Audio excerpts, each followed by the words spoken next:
اور ہم سے یہ سوال پوچھا جائے گا کہ آپ کو جو مال دیا گیا تھا آپ نے کہاں خرچ کیا، اور ہم اپنے مال کو کہاں کہاں یوٹیلائز کر رہے ہوتے ہیں، یہ ہم سے بہتر کون جانتا ہے۔ اللہ تعالیٰ سے دعا کرتے ہیں کہ اللہ تعالیٰ ہمیں جو مال حلال رزق دیا ہے اس کو صحیح جگہ پہ خرچ کرنے کی توفیق عطا فرمائے۔ وَلَا تَقْتُلُوا أَوْلَادَكُمْ خَشْيَةَ إِمْلَاقٍ، ابھی ہم نے پہلے اوپر والی آیت میں ڈسکس کیا تھا کہ اللہ تعالیٰ نے کہا تھا آپ نے اپنے مال کو کہاں کہاں خرچ کرنا ہے، کہاں کہاں آپ اس کو خرچ کریں گے، اور نہ تو آپ اس کو دیں گے بھی اور اس کے بعد اتنا بھی نہیں دیں گے کہ آپ کے پاس ہی نہ بچ رہے، ٹھیک ہے۔ اب نیکسٹ آیت میں یہ بیان کیا جا رہا ہے کہ آپ نے اپنی اولاد کو بھوک کے ڈر سے بالکل بھی ختم نہیں کر دینا، اپنی اولاد کو قتل نہیں کرنا۔ ولا تقتلوا، اور نہ قتل کیجیے، اولادکم، اپنی اولاد کو، خشیت، ڈر سے، املاق، مفلسی کے ڈر سے آپ اپنی اولاد کو ختم نہیں کریں گے، نہیں ماریں گے۔ نحن نرزقهم، ہم رزق دیتے ہیں، وإياكم، تمہیں بھی، ہم انہیں بھی رزق دیتے ہیں اور تمہیں بھی۔ ان بے شک قتلهم، ان کا قتل، کان ہے، خطئا کبیرہ، ایک بہت بڑا گناہ۔ اللہ تعالیٰ نے فرمایا ہے کہ آپ اپنی اولاد کو بھوک کے، مفلسی کے ڈر سے اور بھوک کے ڈر سے نہیں قتل کریں گے، کیونکہ ہم ان کو بھی رزق دیتے ہیں اور بے شک ہم آپ کو بھی رزق دیتے ہیں۔ ان قتلهم كان خطئا كبيرا، اور بے شک ان کا قتل کرنا ایک بہت بڑا گناہ ہے۔ ولا تقربوا الزنا انه كان فاحشا وساء سبيلا، اور زنا کے پاس بھی نہ جاؤ، بے شک وہ بہت بڑی بے حیائی ہے اور بہت بری راہ ہے۔ اب ان آیات میں اس چیز کی طرف توجہ دلائی جا رہی ہے۔ سب سے پہلے ہم زمانہ جاہلیت کی بات کی طرف چلتے ہیں کہ ایام جاہلیت میں عرب کے بعض قبائل میں دستور تھا کہ اپنی بیٹیوں کو پیدا ہوتے ہی قتل کر دیا کرتے تھے، اور اس کا سبب کیا ہوا کرتا تھا؟ افلاس، بھوک، اور اس کے علاوہ یہ بھی تھا کہ اگر کوئی مینس کے مال ہے یا زمین ہے، جائیداد ہے، اس میں سے بیٹیوں کو حصہ نہ دینا پڑ جائے۔ عرب میں تجارت کے ذرائع محدود، زراعت کی کمی، صنعت کا فقدان، اس لیے عموماً معاشی پرورش یا پھر اس طرح سے مینس کے پرورش، بچوں کی پرورش میں بھی اچھی خاصی ان کو ایفرٹ کرنا پڑتی تھی، ٹھیک ہے۔ اور ظاہر ہے کہ ان ذرائع معاش میں کیا وسعت ہو سکتی ہے، اس لیے کھانے پینے کی عموماً تکلیف رہا کرتی۔ پیدائش اولاد میں بیٹوں سے چونکہ یہ ہے کہ وہ کما سکتے تھے، اور لڑکوں کی پرورش تو عرب کے جاہل بھی بخوشی گوارا کر لیا کرتے تھے کہ ظاہری بات ہے یہ بڑے ہوں گے، ہمیں کما کے کھلائیں گے، مگر لڑکیاں یہ کام نہیں کر سکتی، تو محض ان کے لیے ایک بار بنتی تھی، ایک کہہ لیں کہ ان کے اوپر ایک بوجھ کی طرح سے ہوا کرتی تھی۔ اس لیے ان کی کفالت اور پرورش کو ناقابل برداشت جانتے تھے، اور اسی مصیبت کو دور کرنے کے لیے انہوں نے یہ ایک تدبیر نکالی کہ پیدا ہوتے ہی لڑکی کو قتل کر دیا کرتے تھے۔ تو اسی طرح سے قرآن پاک کی سورہ جو ہے تکبیر، اس میں کہا گیا ہے بِأَيِّ ذَنبٍ قُتِلَتْ، اور بیٹی جو ہے جس کو زندہ گاڑا کیا ہوگا یا زندہ قتل کیا ہو گیا ہوگا، وہ قیامت والے روز سوال کرے گی بِأَيِّ ذَنبٍ قُتِلَتْ، مجھے کس جرم میں قتل کیا گیا، مجھے کس جرم میں مارا گیا۔ تو اللہ تعالیٰ نے یہاں پہ یہ فرمایا ہے سورہ بنی اسرائیل میں کہ آپ نے اپنی اولاد کو اس ڈر سے نہیں مارنا کہ ہم یہ بھوکے رہ جائیں گے، ان کو رزق نہیں ملے گا۔ رزق آپ کو بھی ہم نے عطا کیا ہے اور ان کو بھی ہم ہی رزق عطا کریں گے،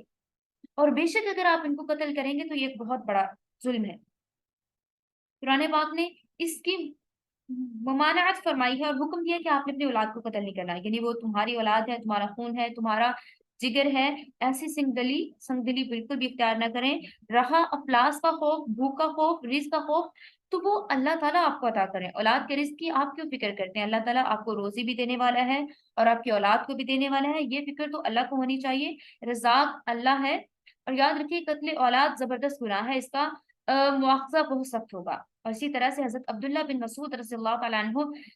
فرماتے ہیں کہ میں نے عرض کیا اے اللہ کے رسول، سب سے بڑا گناہ کون سا ہے؟ ارشاد فرمایا اللہ کا ہمسر قرار دینا، یعنی